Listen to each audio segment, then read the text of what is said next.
Welcome to Money Talks, a weekly feature on FM 93.5 The Berg and WMEG AM 740.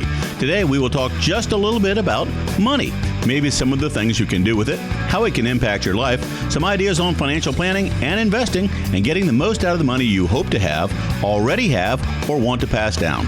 So sit back, relax, listen, and maybe take some notes, as you may have some questions by the time we're done with this edition of Money Talks.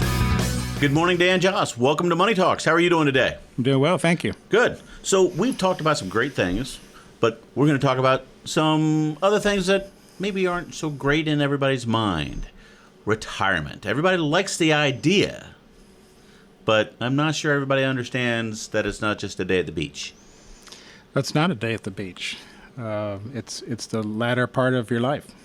Okay, well, that should be a day at the beach, if you plan for it. If you plan for it, it can be a day at the beach. It can be several years at the beach. All right, so give me some background on retirement and retirement planning, if you will.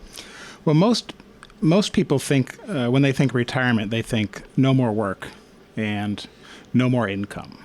But it should be planned ahead so that when you're at that point where you don't work anymore for income, you have income, and that could be what I consider the three-legged stool of retirement income. And then there are obviously other ways to get income in retirement too. But the main, the first leg of the stool is Social Security income. Okay. And that can be started at age 62, and could be started, up to 70. You can start getting it at 62? You can, if you're eligible for it. You can start it. There's benefits to waiting, and there's usually some decisions and variables that play into how much you'll be getting, and so that should be separately planned for. Okay. The second leg of the three-legged retirement income stool is pensions. Many people, particularly in this area, have pensions, but many workers, employees in the rest of the country, or those in this area that are still working, may not be getting a pension.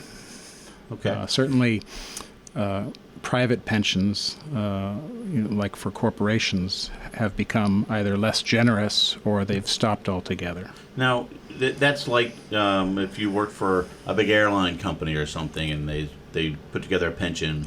Yeah, like a UPS pension or an IBM pension. Those are less available than they used to be, and they're certainly less generous. All right. And why do you think they're less available?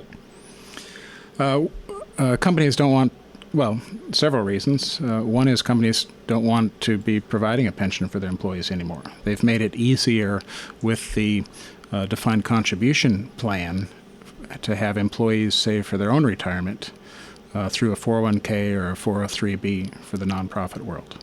But that way, individuals don't have to work for an employee for 30 years like we used to. Now there's a lot of short-term work arrangements, 2, 3, 4, 5 years, and then they go somewhere else. So a traditional pension doesn't really work the way our workforce works anymore. But it sounds like sort of a win for the employee because they're more mobile in their job. They can pick up and go somewhere else. Right. And they're really in control of their retirement as opposed to, let's say, nasty Corporation C decides, well, there's too much money in the pension fund and we're going to use that to pay down some loans or something. That doesn't happen as often when there's not a pension for them to raid. Right. There's pros and cons for both the employer and the employee. Okay. A pro for the employer is they're not liable for the pension for all of their pensioners. Right. But they also don't have the ability to wreck everyone's pension. If they go out of business, then pensions are also gone.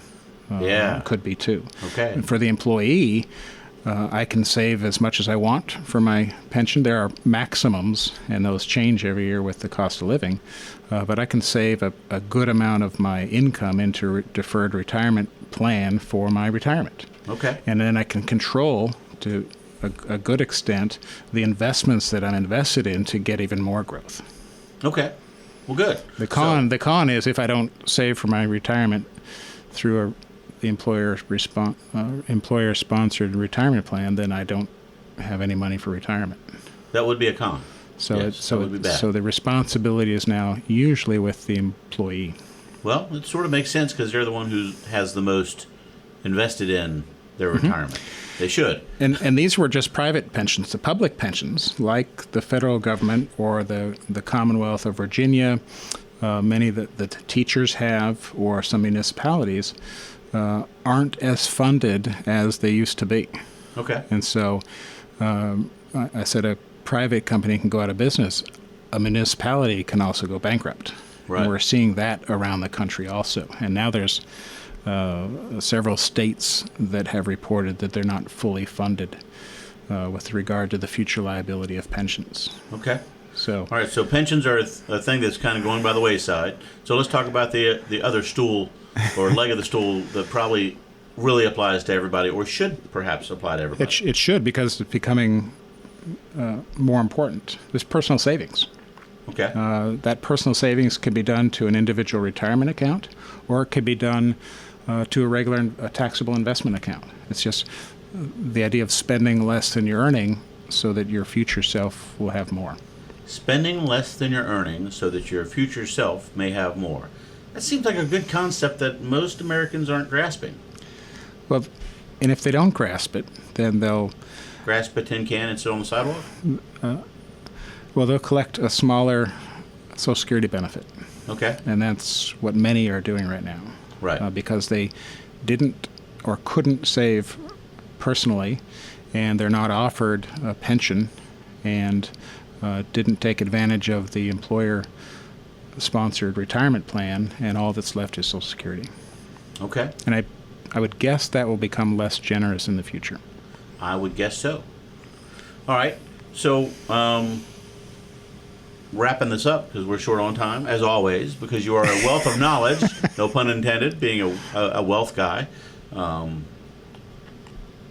What's the parting words that you want to leave with our listeners for today? Parting words is just to put yourself in the future retirement and plan. Plan for the three legs of retirement income. Social Security will in some way be there.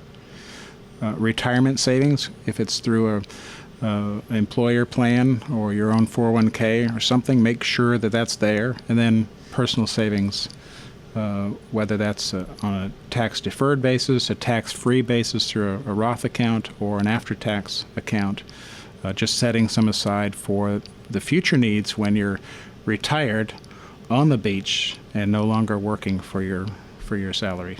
You want your money to be working for you. Right. All right. How can somebody best get in touch with you? My number is 757-903-2127. All right. This has been Greg Granger with Dan Joss and Money Talks. Thanks for coming in. Thank you. Money Talks is a weekly program presented for the listener's benefit and entertainment. It is provided at no cost to the listener, and the ideas, opinions, and comments are not to be construed as legal advice, tax advice, investment advice, or other advice specific to the listener. Listeners are encouraged to seek the advice of a licensed professional or other qualified party when dealing with financial, legal, tax, medical, investment, insurance, taxidermy, plumbing, electrical, carpentry, real estate, chiropractic, veterinary, oral hygiene, hot air ballooning, etc. We have given you some food for thought. Now, call a licensed professional such as Dan Joss at 757-903-2127. Thanks for listening, and remember, failing to plan is planning to fail.